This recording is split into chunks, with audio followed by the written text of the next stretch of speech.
നമസ്കാരം, തിരുവനന്തപുരം ന്യൂസിലേക്ക് സ്വാഗതം. 10ാം ക്ലാസ് വിദ്യാർത്ഥികൾക്കായി അടുത്ത അധ്യയന വർഷം മുതൽ പുതിയ കരട് മാർഗരേഖ പുറത്തിറക്കിയിരിക്കുകയാണ് CBSE. അടുത്ത അധ്യയന വർഷം മുതൽ വിദ്യാർത്ഥികൾക്ക് 2 പൊതുപരീക്ഷ എഴുതാൻ കഴിയും. ഒരു തവണയോ 2 തവണയോ പരീക്ഷ എഴുതാം. 2 തവണയായും പരീക്ഷ വിദ്യാർത്ഥികൾക്ക് എഴുതാവുന്നതാണ്. എന്നാൽ അവർ ആഗ്രഹിക്കാത്ത വിഷയങ്ങൾ ഉണ്ടെങ്കിൽ അത് അവർക്ക് ഒഴിവാക്കാനും സാധിക്കും.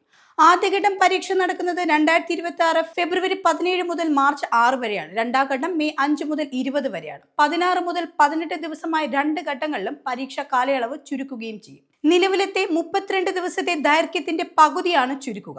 നിലവിൽ 5 അല്ലെങ്കിൽ 10 ദിവസത്തെ വരെ ഇടവേള പരീക്ഷകൾക്കിടയിൽ ലഭിക്കാറുണ്ട്. എന്നാൽ ഇതിൽ ഇടവേള വളരെ കുറവായിരിക്കും. 1-2 ദിവസത്തെ ഇടവേള മാത്രമായിരിക്കും ലഭിക്കുക.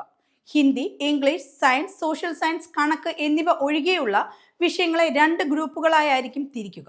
മലയാളം ഉൾപ്പെടെയുള്ള പ്രാദേശിക ഭാഷകളും വിദേശ ഭാഷകളുമാണ് ആദ്യ ഗ്രൂപ്പിൽ ഉണ്ടാവുക. ഒരേ ദിവസമായിരിക്കും ഇതെല്ലാം നടത്തുക. മുഖ്യ വിഷയങ്ങളുടെ ഗണത്തിൽപ്പെടാത്ത ഭാഷേതര പേപ്പറുകൾ 2ാം ഗ്രൂപ്പിലായിരിക്കും ഉൾപ്പെടുത്തുക. ഈ ഗ്രൂപ്പിൽ ഒരേ പേപ്പർ തന്നെ 2-3 ദിവസങ്ങളായി നടത്തും. ഓരോ വിദ്യാർത്ഥിക്കും ഏത് വിഷയം നൽകണമെന്നുള്ളത് CBSE ആവും തീരുമാനപ്പെടുത്തുക. കൂടാതെ പരീക്ഷകൾക്ക് ശേഷം ചോദ്യപേപ്പർ തിരിച്ചു വാങ്ങുകയും ചെയ്യും. ഏപ്രിൽ 20-നായിരിക്കും ആദ്യഘട്ട പരീക്ഷയുടെ ഫലം പുറത്തുവരിക. ജൂൺ 30-ന് 2ാം ഘട്ട പരീക്ഷയുടെ ഫലവും പുറത്തുവരുമെന്നാണ് നിലവിൽ ലഭിക്കുന്ന വിവരം. ഈ പരീക്ഷയിൽ മാർക്ക് കൂടുതൽ ആഗ്രഹിക്കുന്ന വിദ്യാർത്ഥികൾ മാത്രം പരീക്ഷ എഴുതിയാൽ മതി. 1 മുതൽ 5 വരെ വിഷയങ്ങളിൽ ആദ്യഘട്ട പരീക്ഷയിൽ പരാജയപ്പെടുന്ന വിദ്യാർത്ഥികൾക്ക് ഇംപ്രൂവ്മെന്റ് വിഭാഗത്തിൽ 2ാം ഘട്ട പരീക്ഷ എഴുതാവുന്നതാണ്. ബോർഡ് പരീക്ഷയിൽ വിജയിക്കാത്ത വിദ്യാർത്ഥികൾക്ക് പ്രത്യേക സപ്ലിമെന്ററി പരീക്ഷകൾ ഉണ്ടാവില്ല. 2 ഘട്ട പരീക്ഷകളും എഴുതാൻ തീരുമാനിച്ച വിദ്യാർത്ഥികൾക്ക് അവസാന മാർക്ക് ഷീറ്റിലെ ഏറ്റവും കൂടുതൽ മാർക്കായിരിക്കും കണക്കിലെടുക്കുക. എന്നാൽ 2ാം ഘട്ട പരീക്ഷ മാത്രം എഴുതുന്ന വിദ്യാർത്ഥികൾക്ക് ഇംപ്രൂവ്മെന്റ് അവസരം ഉണ്ടാവില്ല. ഇവർക്ക് അടുത്ത അധ്യയന വർഷത്തെ ആദ്യഘട്ട പരീക്ഷ എഴുതാൻ സാധിക്കും. എന്നാൽ ആ വർഷത്തെ സിലബസ് മാറ്റങ്ങൾ ഇവർക്ക് ബാധകമായിരിക്കും. സ്പോർട്സ് വിദ്യാർത്ഥികൾക്ക് 2 ഘട്ടങ്ങളിലെ ഏതെങ്കിലും ഒരു പരീക്ഷ എഴുതിയേ മതിയാവും. ഇവർക്ക് പ്രത്യേക പരീക്ഷകൾ ഉണ്ടാവില്ല.